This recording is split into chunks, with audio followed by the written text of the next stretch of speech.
नमस्कार मित्रों,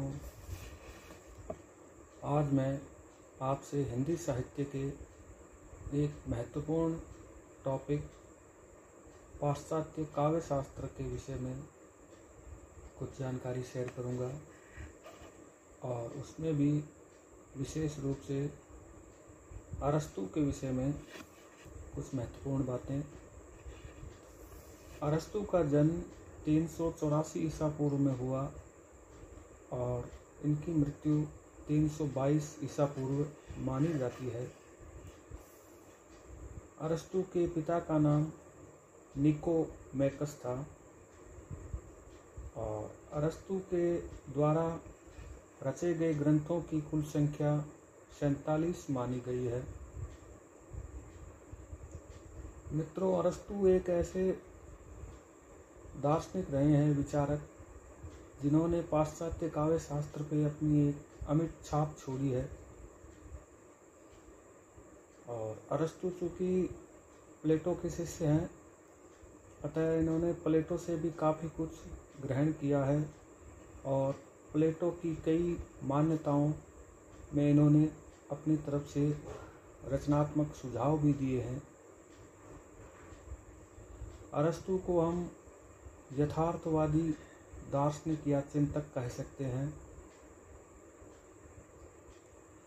और अरस्तु ने प्लेटो के मिमेसिस यानी अनुकरण की पुनर्व्याख्या की थी और प्लेटो ने जो तथ्य सामने रखे, अरस्तु ने उनका प्रबल विरोध भी किया। प्लेटो कहते हैं कि मूल विचार ईश्वर के पास है और उस विचार को लेकर दुनिया में कार्य व्यापार होता है।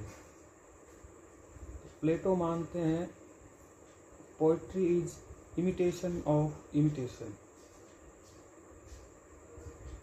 यानी प्लेटो ने अनुकरण को हूबहू नकल कहा है, जिसे हम मिमिक्री कहते हैं।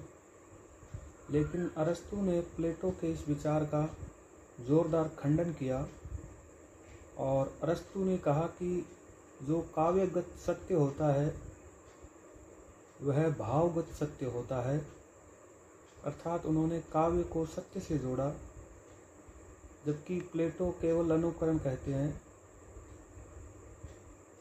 और अरस्तु ने अनुकरण का अर्थ भी बदल दिया और उन्होंने कहा कि अनुकरण प्रकृति की पुनर्व्याख्या है और प्लेटो ने त्रासदी का अर्थ नहीं बताया था, जबकि अरस्तु ने बताया। और अरस्तु ने त्रासदी पे बहुत लंबा चौड़ा विवेचन भी प्रस्तुत किया है। त्रासदी को हम दुखांत नाटक या ट्रेजेडी भी कहते हैं। दुखांत नाटक की सबसे बड़ी विशेषता होती है कि इसके अंत में नायक की करुणाजनक मृत्यु हो जाती है। भारतीय काव्य शास्त्र के संदर्भ में यदि दुखांत नाटक की बात करें तो कहा जा सकता है कि हमारे यहाँ दुखांत नाटक नहीं रचे गए हैं। ये उदाहरण पाश्चात्य काव्य शास्त्र में ही मिलते हैं और विशेष रूप से शेक्सपियर के नाटक दुखांत श्रेणी में आते हैं। हालांकि प्रसाद जी का एक नाटक है अजातशत्रु। इस नाटक के अंत में बिंबिसार की मृत्यु हो जाती है और अजातशत्रु शासक बन जाता है। अतः अजातशत्रु के शासक बनने से हम इसे सुखांत नाटक की श्रेणी में ही रखेंगे। इन दुखांत नाटकों के माध्यम से अरस्तु कहना चाहते थे कि उन्होंने कहा कि समाज में करुणा और त्रास का जो डर है उसे मिटाने में ये दुखांत नाटक बड़े सहयोगी हैं। इन दोनों मनोविकारों की अति चर्चा होने से सामान्य जनता में इनका भय समाप्त हो जाएगा और अंत में दर्शक या पाठक को कलात्मक परितोष या आनंद की प्राप्ति हो जाती है। आर्टिस्टिक सेटिस्फैक्शन, कलात्मक परितोष।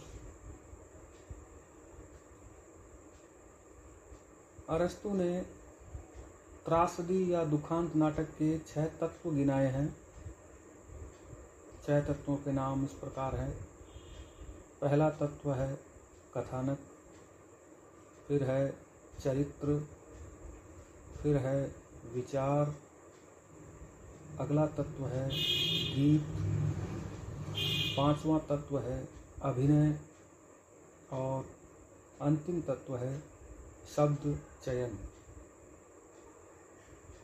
इनमें भी अरस्तु ने कथानक को सबसे महत्वपूर्ण माना है। कथानक त्रासदी का पहला तत्व है। अरस्तु कहते हैं कि त्रासदी का काम बिना चरित्र के चल सकता है, बिना कथानक के नहीं चल सकता। कथानक या कथा वस्तु के बारे में जान लेते हैं कि कथानक या कथा वस्तु वास्तव में कार्य व्यापार का ही दूसरा नाम है। कार्य व्यापार को हम घटनाओं का संजाल कह सकते हैं। और कथानक ऐसा हो जो स्वतः पूर्ण हो। प्रसाद जी में स्वतः पूर्णता के गुण का अभाव मिलता है, जबकि कथानक की यह विशेषता है। कथानक की एक विशेषता यह भी है कि इसमें निश्चित आयाम होने चाहिए, अर्थात इसका आदि, मध्य, अंत, ये सब। और जो नाटक त्रासदी से युक्त होता है उसका कथानक जटिल माना गया है साथियों। और कथानक 2 प्रकार का होता है, सरल और जटिल। दुखांत नाटकों के कथानक अपेक्षाकृत जटिल होते हैं, क्योंकि इसका एक मनोवैज्ञानिक कारण भी है। यदि कथानक जटिल या घुमावदार होगा तो दर्शकों को आनंदित करेगा। कथानक में 2 स्तर या 2 अवस्थाएं होती है। अरस्तु के अनुसार यह विवेचन चल रहा है। पहली है पेरीपेटिया। पेरीपेटिया को हम हिंदी में कहेंगे भाग्य विपर्य, या इसको घटना विपर्य भी कह सकते हैं, या फिर इसे घटना वैषम्य भी कहेंगे। पेरीपेटिया।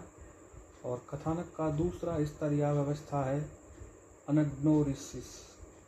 अनग्नोरिसिस यानी अभिज्ञान या डिस्कवरी। अरस्तु ने पेरीपेटिया या भाग्य विपर्य का निर्धारण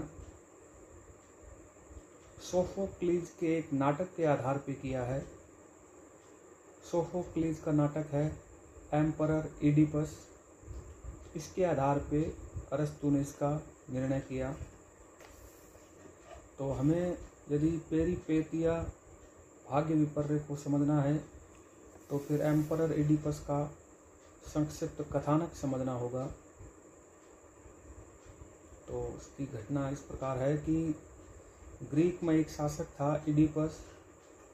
उसने अपने पड़ोसी राजा को मार के उसकी पत्नी से विवाह कर लिया, क्योंकि पहले ग्रीक में यही प्रथा थी कि यदि एक राजा दूसरे राजा को मार देता है तो वह उसकी पत्नी से विवाह कर लेता था। तो इडिपस को विवाह के कुछ दिन बाद एक बात पता चलती है जो उसे काफ़ी अंदर तक झकझोर देती है। उसके दरबार में एक दूत आता है। तो इडिपस उसको आने की वजह पूछता है। तो पहले तो वह सकुचाता है, लेकिन इडिपस उसको जोर दे के कहता है कि बताओ क्या कहना चाहते हो। तब वह बताता है कि जिस राजा को शत्रु को आपने मारा था वो आपका पिता था, और उसकी जो पत्नी या फिर वर्तमान में जो तुम्हारी पत्नी है वही तुम्हारी माता है। और दूत ने आगे ये भी बताया कि तुम्हारे जन्म के समय ज्योतिषी ने भविष्यवाणी की थी कि तुम अपने पिता को मारोगे, इसलिए तुम्हारे पिता ने तुम्हें मारने के आदेश दिए, लेकिन भाग्यवश एक गडरी ने तुमको बचा लिया और तुम्हारा पालन पोषण किया। यह सुनते ही इडिपस पर मानो वज्रपात सा हो गया और वो पागल हो गया और अंततः इडिपस जो है आत्महत्या कर लेता है। तो ये जो घटनाक्रम है यही भाग्य विपर्य है या पेरिपेटिया है। अब दूसरा त्रासदी का दूसरा बिंदु है चरित्र। अरस्तु मानते हैं कि नायक को बहुत अधिक सच्चरित्र नहीं होना चाहिए और न ही अत्यधिक दुराचारी, क्योंकि इससे दर्शकों में काव्य को देखने में रोमांच नहीं होगा।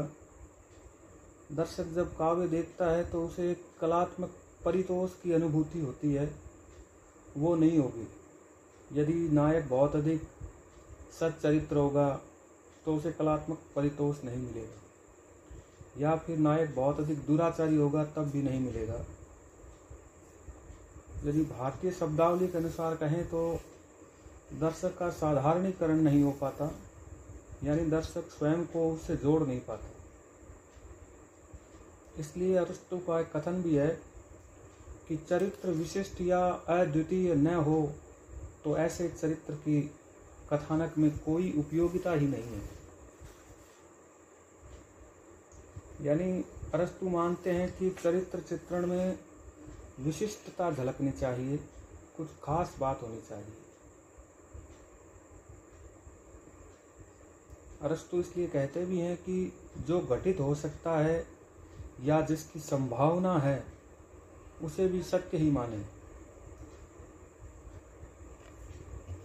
इसलिए हम कह सकते हैं कि अनुकरण के संबंध में प्लेटो का जो मत था वो नैतिक और सामाजिक अधिक था, वहीं अरस्तु का जो दृष्टिकोण है अनुकरण के विषय में उसे हम सौंदर्य शास्त्रीय दृष्टिकोण कह सकते हैं।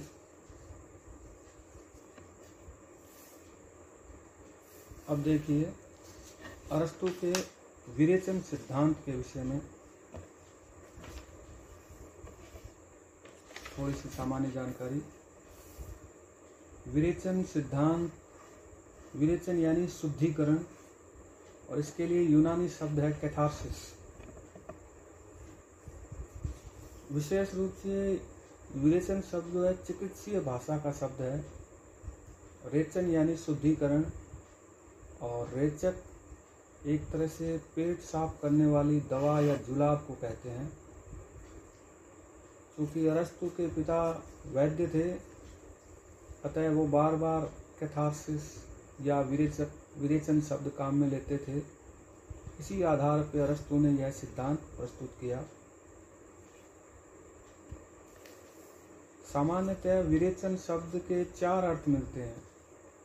पहला तो चिकित्सकीय अर्थ हो गया, और इसी संदर्भ में काव्य में करुणा और त्रास का भी विरेचन होता है, पिटी एंड टेरर। और क्योंकि तत्कालीन जो ग्रीक समुदाय था वो बहुत अधिक युद्धों को झेल चुका था और झेल रहा था, अतः एक दूसरे पर आश्रित मनोविकार करुणा और त्रास से वो ग्रस्त था। इसलिए अरस्तु ने विरेचन द्वारा इन दोनों मनोविकारों को नष्ट करने का विचार प्रस्तुत किया और विरेचन सिद्धांत दिया, ताकि ये दोनों मनोविकारों का स्थायी संचार बाधित किया जा सके। ग्रीक साहित्य में करुणा और त्रास एक दूसरे से परस्पर सह संबंधित हैं, जबकि भारतीय साहित्य में दोनों स्वतंत्र इकाई के रूप में हैं।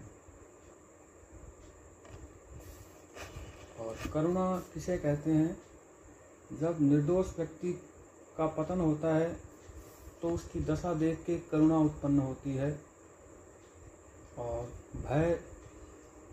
भय की स्थिति वहाँ होती है जब व्यक्ति स्वयं संकट से घिर जाता है तो उसे भय की अनुभूति होती है। एक चिंतक हुए हैं बूचर।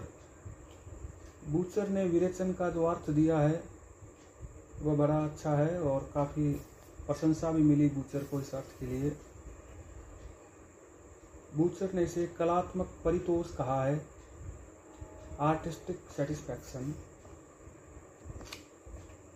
विरेचन का दूसरा अर्थ धार्मिक अर्थ है, क्योंकि उस समय ग्रीक समुदाय में दो प्रकार के धार्मिक संगीत का प्रचलन था। पहला था शैक्षणिक संगीत और दूसरा है विरेचनात्मक संगीत, यानी ऐसा संगीत जो मन के विकारों को रोकने वाला हो। विरेचन का तीसरा अर्थ हम नैतिक या मनोवैज्ञानिक अर्थ ले सकते हैं और चौथे अर्थ के विषय में हम पहले ही चर्चा कर चुके हैं, जो बूचर ने दिया था, कलात्मक परितोष। और आजकल विरेचन का यही अर्थ प्रचलित है, आर्टिस्टिक सेटिस्फैक्शन। बूचर ने विरेचन सिद्धांत के संबंध में दो चमत्कारिक बातें कही, दो बिंदु रखे सामने। पहला गौरव और दूसरा आत्मा का विस्तार, इनलार्जमेंट ऑफ सोल। दर्शक के मन में नायक की मृत्यु होने पे गौरव का संचार होता है, क्योंकि नायक कोई महत्ता का कार्य करता हुआ मृत्यु को प्राप्त होता है तो दर्शक को गौरवान्वित कर देता है। जैसे मान लो कोई वीर शहीद हो, देश की कुर्बान हो जाए, तो उसके परिवार वाले, देश वाले उस पर गर्व महसूस करते हैं, गौरवशाली होते हैं। तो यही बूचर का पहला तथ्य। और बूचर की इस गौरव की धारणा की बड़ी भारी प्रशंसा हुई। और दूसरा उन्होंने कहा आत्मा का विस्तार, यानी ज्ञान का क्षितिज विस्तारित होना।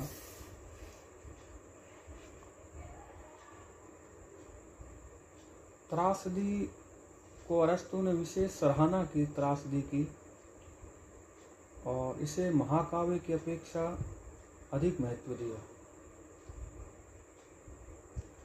अरस्तु ने चूंकि कथानक को बहुत ही उत्तम कहा था, इसलिए उसने कथानक के मानक भी हमारे सामने रखे। दो मानक हैं कथानक के, दो स्टैंडर्ड्स हैं। पहला है संभाव्यता और दूसरा है आवश्यकता, प्रोबेबिलिटी एंड पॉसिबिलिटी। अरस्तु का जब हम विरेचन सिद्धांत हम समझते हैं तो हमें एक बात बड़े स्पष्ट नज़र आती है कि अरस्तु कला साहित्य का जो लक्ष्य है वो मनोविकारों का विरेचन को मानते हैं, और इनका विरेचन मुख्य रूप से करुणा और त्रासदी के संदर्भ में है।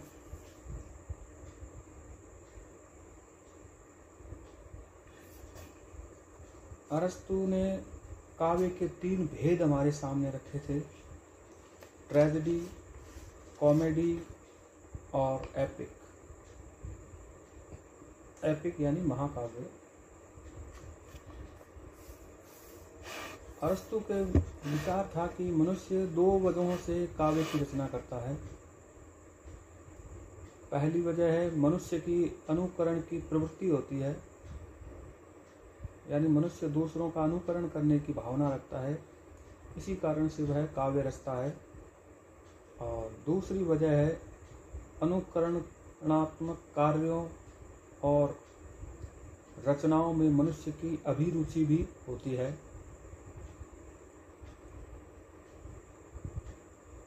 अरस्तु की एक पुस्तक है पोइटिक्स। पोइटिक्स को पाश्चात्य काव्य शास्त्र का प्रकाश स्तंभ कहते हैं। और इस पोइटिक्स के दो भाग हैं। पहले भाग में नाटक या ट्रेजेडी का वर्णन है, और इसी में ही महाकाव्य पर भी विचार हुआ है पहले भाग में। और पोइटिक्स के दूसरे भाग में कॉमेडी तथा दूसरे काव्य भेदों का वर्णन मिलता है। कॉमेडी को कामदी या सुखांत नाटक भी कहते हैं। वैसे काव्य शास्त्र पे अरस्तु की 2 पुस्तकें हैं, रेटोरिक और पोएटिका।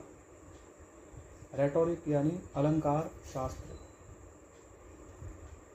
मैं उम्मीद करता हूँ कि आपको ये सब अच्छा लगा होगा और अच्छी सामग्री समझने पढ़ने के लिए चैनल को सब्सक्राइब ज़रूर करें। धन्यवाद।